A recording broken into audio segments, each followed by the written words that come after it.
Perhaps no other video game in history has had the enduring legacy and relevance that Tetris has. Likewise, no other game has such a unique and crazy story. Initially conceived by Russian programmer Alexey Pajitnov in 1984, during his time at the Soviet Academy of Sciences, where he created puzzle games on the Academy's Electronica 60. Tetris was born out of Pajitnov's desire to recreate a game from his childhood called Pentominoes.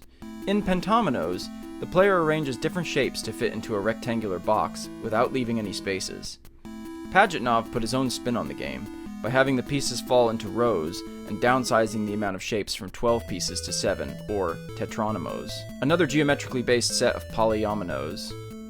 Due to the pieces filling the screen quickly, he had rows disappear as the player completed them, which became a signature element of the game.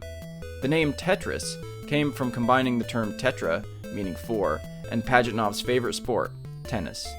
Due to the limits of the Electronica 60, and Pajitnov's desire for the game to be more widely available, he approached 16-year-old computer whiz, Vadim Gerasimov, to help him port it to the IBM computer.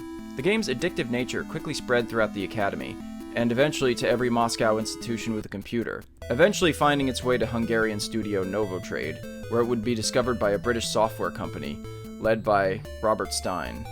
Unfortunately, due to the Soviet Union's strict copyright monopoly, the rights to Tetris would remain in limbo for several years, with Pajitnov unable to receive any royalties from his creation until 1996.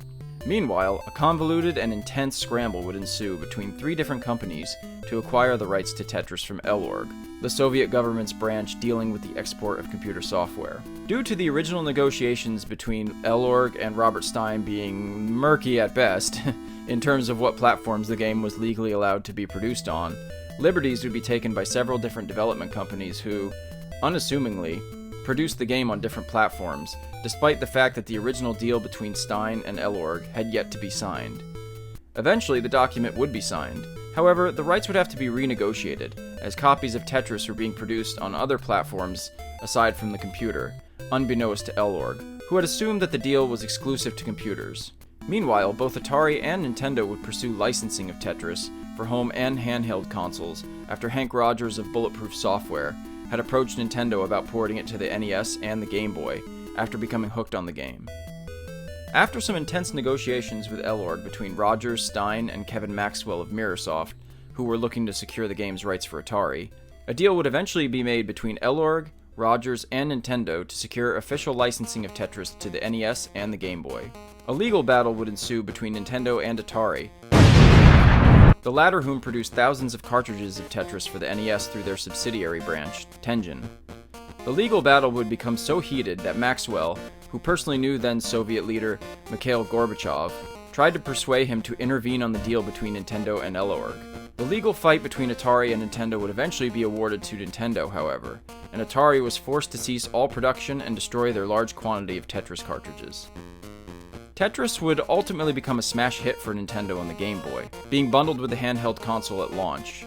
The general appeal of Tetris was a large part of the Game Boy's initial success, and indeed is a huge reason that the game has had such tremendous longevity. Tetris, from its inception, has this incredibly addictive quality to it where, once you pick it up, you can't stop playing it.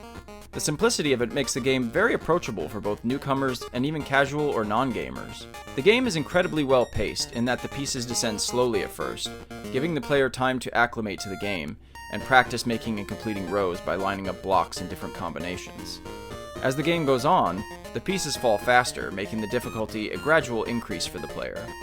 Completing a Tetris, or a block of 4 lines, is immensely satisfying, especially with flashy visuals once completed.